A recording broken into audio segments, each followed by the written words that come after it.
दर्शक बंधु राज्य रे सुना और रूपा मूल्य रे परिवर्तन आसीची। आज सुना और रूपा मूल्य कमिची। आज राज्य रे सुना और रूपा मूल्य रे ह्रास देखा मिली।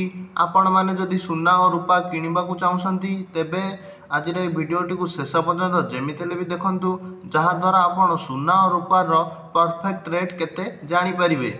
आज भारतीय बजार में 24 क्यारेट सुना 98,070 टंका रही। सेहीपरि 22 क्यारेट सुना दर 99,890 टंका छुईंची। सेहीपरि राजधानी भुवनेश्वर में 24 क्यारेट सुना मूल्य 10 ग्राम पिछा 98,070 टंका रही बेले 22 क्यारेट सुना मूल्य 99,890 टंका रही। मुंबई में 24 क्यारेट मूल्य 98,070 टंका और 22 क्यारेट मूल्य 99,890 टंका रही। नुआ दिल्ली में 24 क्यारेट सुनार मूल्य 98,220 टंका और 22 क्यारेट सुनार मूल्य 90,040 टंका रही। चेन्नई में 24 क्यारेट सुनार मूल्य 98,070 टंका और 22 क्यारेट सुनार मूल्य 99,890 टंका रही।